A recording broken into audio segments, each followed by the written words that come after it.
सत्यवान सावित्री की कहानी। सावित्री ने अपने पति सत्यवान के प्राण यमराज जी से कैसे बचाए।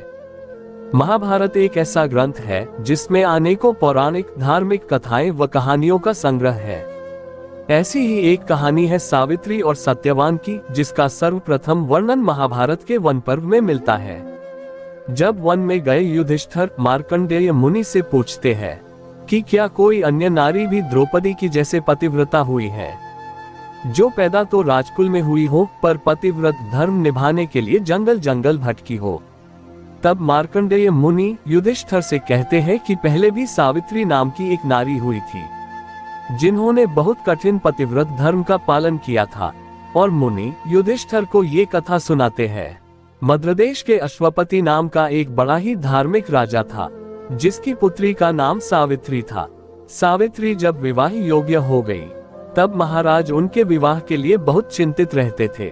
उन्होंने सावित्री से कहा, बेटी अब तू विवाह के योग्य हो गई है, इसलिए स्वयं ही अपने योग्य वर चुनकर उससे विवाह कर ले।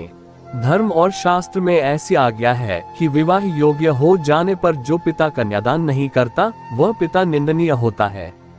ऋतुकाल में जो स्त्री से समागम नहीं करता, वह पति निंदा का पात्र होता है। पति के मर जाने पर उस विधवा माता का जो पालन नहीं करता, वह पुत्र निंदनीय होता है। तब सावित्री शीघ्र ही वर की खोज करने के लिए चली जाती है। वह राज ऋषियों के रमणीय तपोवन में गई। कुछ दिन तक वह वर की तलाश में घूमती रही। एक दिन मद्रराज अश्वपति अपनी सभा में बैठे हुए देवर्षि से बातें कर रहे थे। उसी समय मंत्रियों के साथ सावित्री वापस लौटी। तब राजा की सभा में नारद जी भी उपस्थित थे। नारद जी ने जब राजकुमारी के बारे में राजा से पूछा, तो राजा ने कहा कि वे अपने वर की तलाश में गई थी। जब राजकुमारी दरबार में पहुंची, तब राजा ने उनसे वर के चुनाव के बारे में पूछा, तो उन्होंने बताया कि उन्होंने शाल्व देश के राजा के पुत्र जो जंगल में पले बड़े हैं, उन्हें पति रूप में स्वीकार किया है।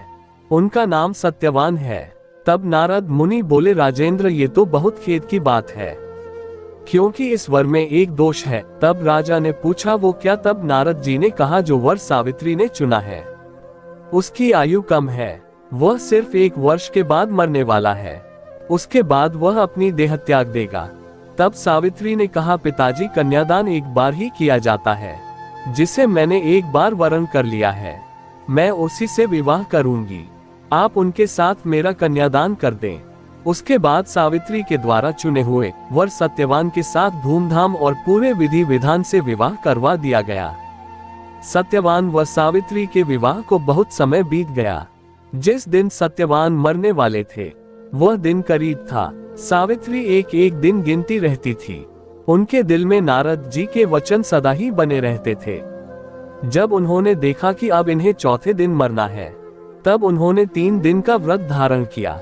जब सत्यवान जंगल में लकड़ी काटने जा रहे थे, तब सावित्री ने उनसे कहा कि मैं भी आपके साथ चलूंगी।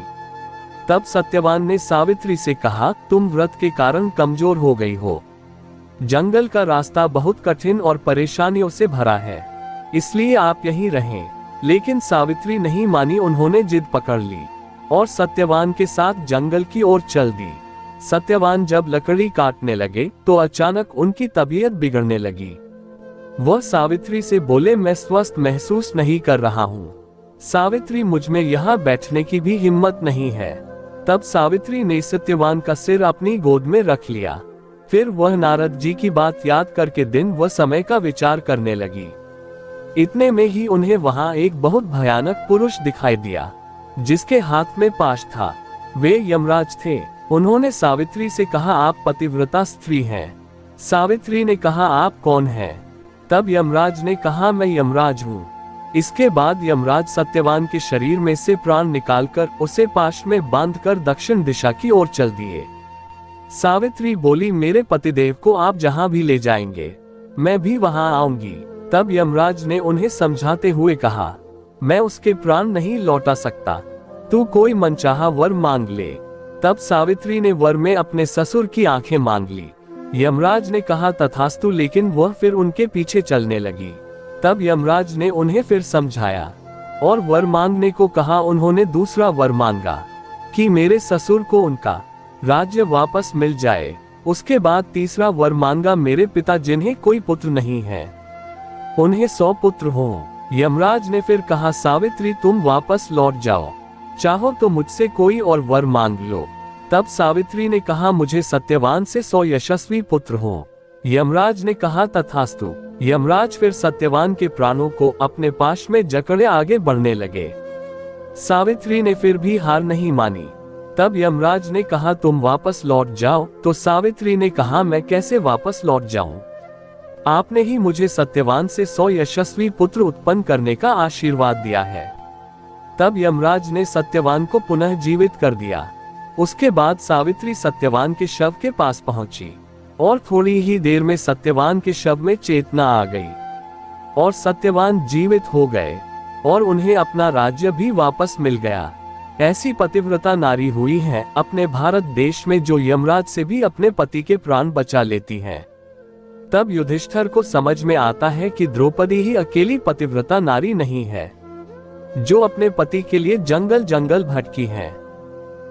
दोस्तों, आपको ये कहानी पसंद आई हो तो वीडियो को लाइक करें और चैनल को सब्सक्राइब करें और हमारी वीडियो को ज्यादा से ज्यादा शेयर करें। थैंक यू दोस्तों।